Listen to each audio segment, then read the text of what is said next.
Janelle. Hi, Mia. How's it going? Good. How are I'm you? good. Thank you so much. Thank you so much for making the time. I know you're very busy. We really wanted to spotlight you this morning. I know it's the end of May and it's the end of, Mental Health Awareness Month and AAPI month. So we are so thrilled to have you as our guest today in this interview. And it's, really just all about empowering, AAPI providers and telling the story of what you're doing to raise mental health awareness and helping with what you're doing. And just to provide a brief background about my good friend Janelle here, she is a master Akashic Sound and Energy Healer, certified breathwork facilitator, founder, owner of Kin Unified Healing, and the Kailukuan School of Indigenous Science. And I have had the pleasure of personally working with her as my mentor, as my teacher in the sound healing certification courses at Kin Unified. So I just want to thank you again and just wanted to give you the floor to talk about, your platform and what you're doing to help the community. Yeah, Via, thank you so much for having me on. I'm super honored to be considered even to be interviewed by you and all the great work that you do as well. Yeah, as Mia mentioned, my name is Janelle Corpus Heathcote. I'm the founder of Kin Unified Healing and Kailukuan School of Indigenous Science. These are two wellness schools in Walnut, California. And I guess my prevalent work here at Kin is being a sound therapy educator. For the last 2 years, I've been teaching this course on sound therapy, which is an evidence-based modality accredited by the American Holistic Nurses Association. And sound has so many different capacities for intervention.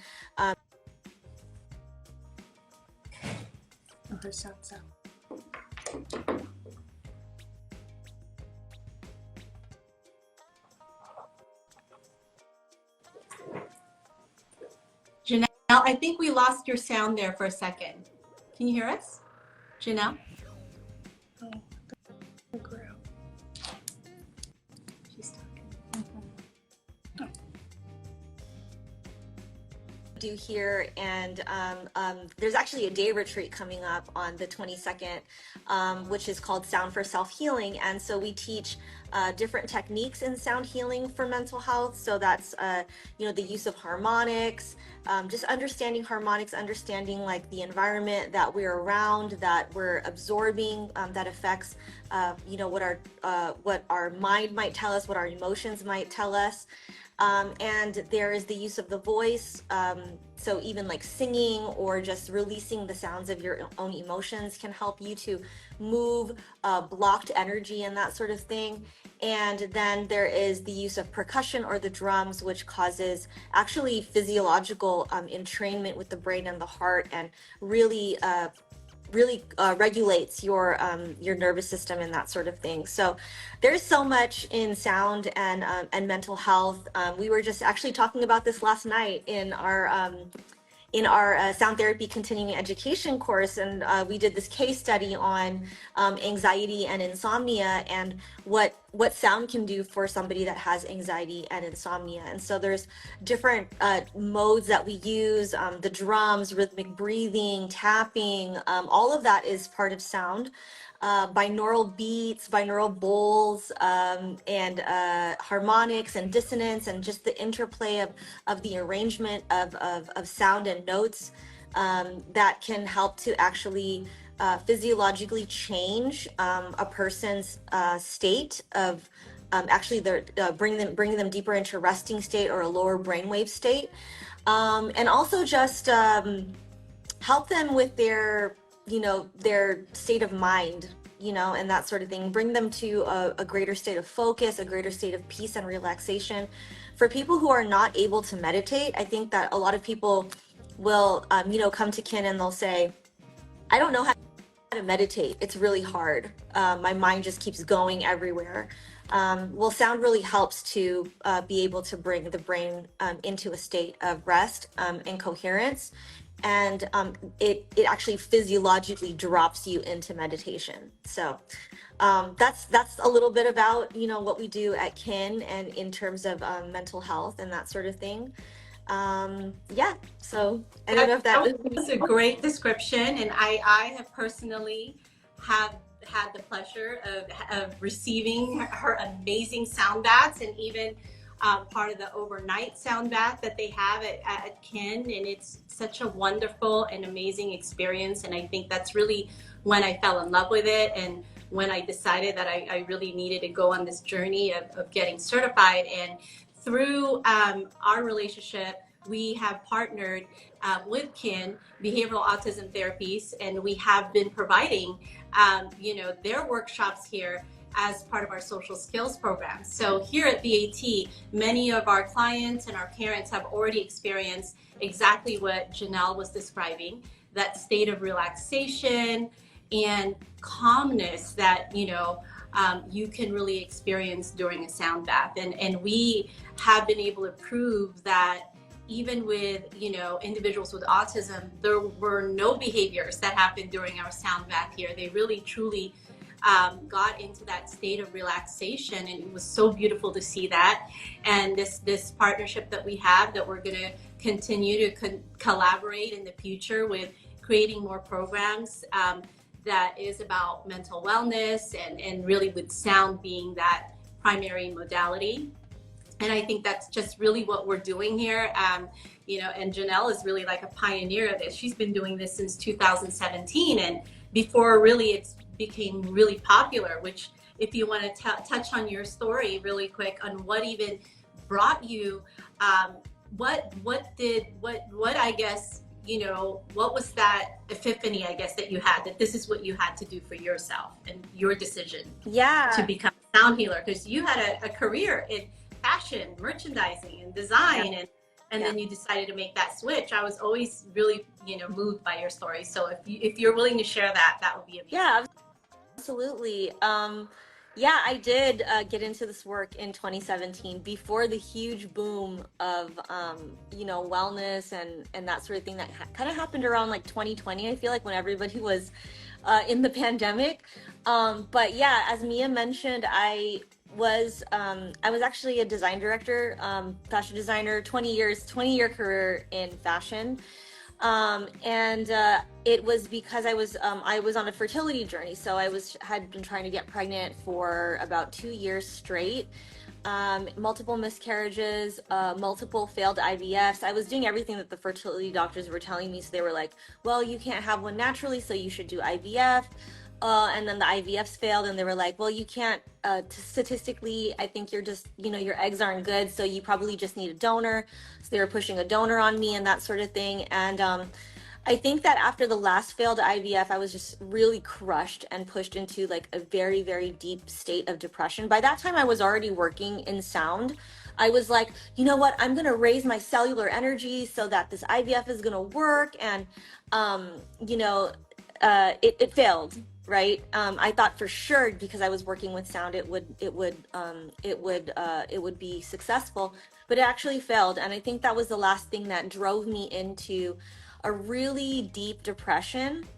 I don't think I got out of bed for like maybe 2 weeks or so. But then as I always do, hear this sort of like voice of intuition that said to get up and keep playing the sound bowls and keep doing it, right? And so I kept doing it. There was actually like a very specific technique that was actually brought forward in my intuition that I don't know if you want me to share it. It's kind of like TMI, but whatever you feel comfortable sharing. Yeah. So basically, so my intuition got me out of bed. It said, keep playing with the sound bowls.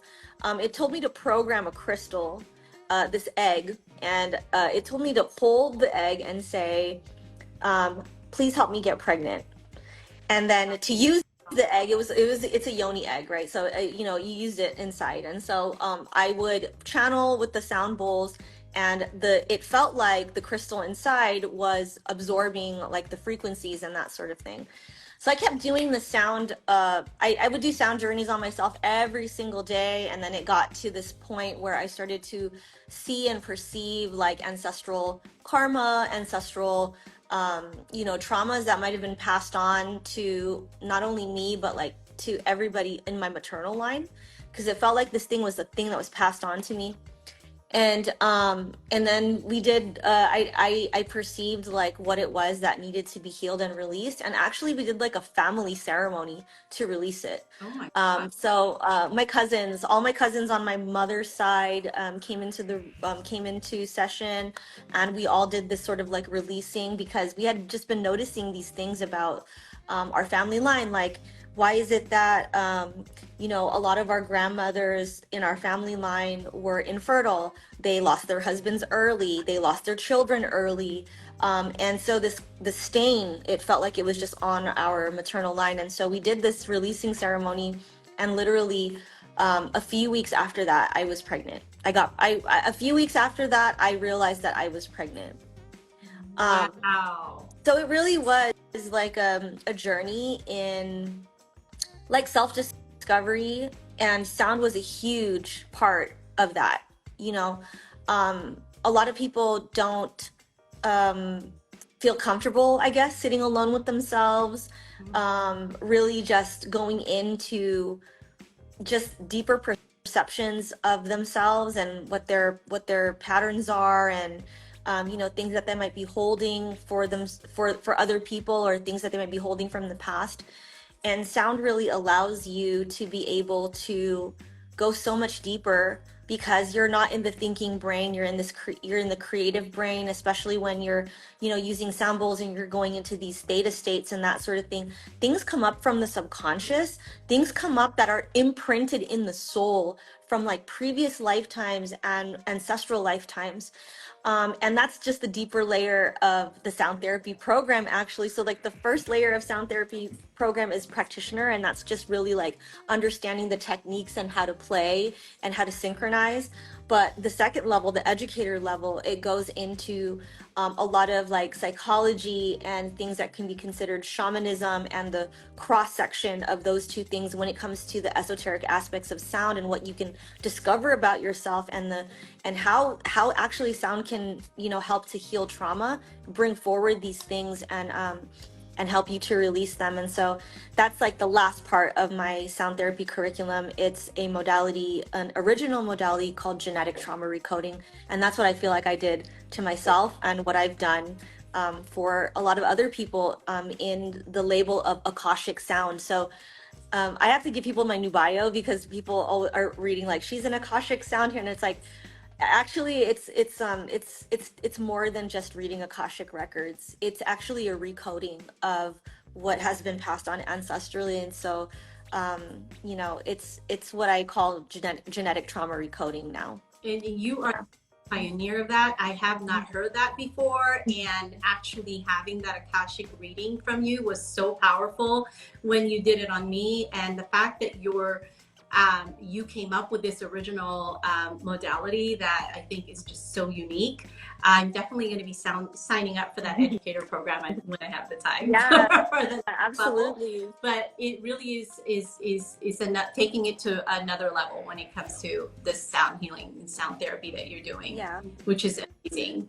And I just wanted to add, I don't ever want to take credit for like, it is a modality that came through me. I don't ever want to take credit, like full credit for things like that, because I definitely feel like it came through me because of maybe something that my soul has experienced in the past. So definitely something passed on. Maybe it came from one of my ancestors. I don't really know. But the thing is that what's really awesome about what this is that it first started off as reading Akashic records, and then it kind of got interwoven with sound, and then I started to realize like this is shamanic, and you know what I mean. But obviously, no shaman has ever initiated me, so this is something that I take from my bloodline. You know what I mean? And so I never want to just be like, I created this like out of, you know what I mean, like out of just whatever, So yeah, it's definitely something that has been passed on in some way. No, in I some ways. definitely feel that, you have a gift and you're walking now in your purpose and you're helping heal, this community of people and really, in Walnut of all places, like it was really so awesome to have something in our community like this, and you don't have to travel very far. I mean, it's like, a lot of people, to go to a sound healing classes, you have to go to like Santa Monica or like San Diego, and having something, I mean, it's really, you're one of the very few that are in San Gabriel Valley doing this and doing an amazing job. And we've really enjoyed partnering with you here at Behavioral Autism Therapies. I just also want to add that Janelle also created this kind of night market in Walnut called Tindahan. It's once a month, every third Saturday of the month. Special Needs Coffee has been a vendor in the past, and hopefully we'll do more events over the summer. But it's also a way that she's bringing the community together during these once a month events. If you're a food or a beverage vendor, it's really an amazing event with entertainment. Also from my family studio, Rising Stars, we all participate. And we all bring the community together. And I think with you being there, you have raised so much awareness about mental health and sound healing. And we just commend you for all the great work that you're doing and looking forward to seeing you more. And you're hearing it live now, and she's going to be a huge person in this world, even more so. And you guys met her through us. So just want to let you guys know, because my girl Janelle, when she's, really out there, and you're going to be like, wow, we've heard of her through BAT and Special Needs Coffee. You're welcome. But I know you're going to be doing some amazing things. I know there's some things that we're going to be working on together as well. And so I just wanted to share a little bit of what you're doing with our community to end our Mental Health Awareness Month and AAPI month here during our live. Are there any last words from you, Janelle? I know you're short on time today, but again, we want to thank you so much for being here with us for these few minutes today. Yeah, I think that the last thing that I probably wanted to say was that, mental health support and healing actually happens in community. So it's like, I know we have all these like services out there where we're like, okay, well, I'll just go do talk therapy, like one-on-one with a therapist, or I'll go do this thing by myself and that sort of thing. Allowing the community to hold you sometimes, allowing yourself to be in community is one of the most healing things that you can even do, which is why, like, the things like the night market and then these two healing spaces here in Walnut are so important, is because for people to understand that they don't have to do it on their own. They don't have to figure it out on their own. And guaranteed that if you come to one of these classes or if you come to the night market, you're going to meet people that feel like home to you. And you're going to be able to be yourself, and then you're going to be able to share things, and they'll probably be able to, like, bounce off of that as well. And so I think, like, some of the misconceptions in the Western world that are like apart from like how our ancestors used to understand things is that we're disjointed in our relationships. You know what I mean? Like, relationships in the West, so transactional, like, you know what I mean? All of these different things. And shadow work, like, people are left to their own devices to do their own, like, sort of like deep healing and that sort of thing, whereas it was never like that before in our past, in our communities, in our collectivist communities. We always, were in community. We were always in a group. Like, there's always a big network of support. And I think that the more and more we go on, in this society, the more separated we are. And so I think it's just a huge mission for me to even bring people together through whatever common ground that there can be. You're definitely doing that. You're definitely doing that. I've seen it. I've witnessed it. I've had the pleasure of meeting a lot of great people through Ken. And so, I definitely agree with everything that you're saying about that. So thank you again, Janelle. I know you're very busy. I just want to say, keep up the good work that you're doing. Thank you. You know that there's so much more to do, but you are doing some great things now, and just could see ahead in the future, all the things that you're going to be accomplishing, so even more. So just want to congratulate you again. Thank you. And thank you for your time today. Thank you so much. So much. I hope I see you. everybody at Kin or behavioral autism therapies come through. Have Yes. some vibrations, Yes. you know? Yes. Yeah. Yes. Okay. We'll be posting some joint events real soon. Thank you, everyone, for joining. Thank you. Thanks, Bye. Janelle. Talk again You soon. too. Bye.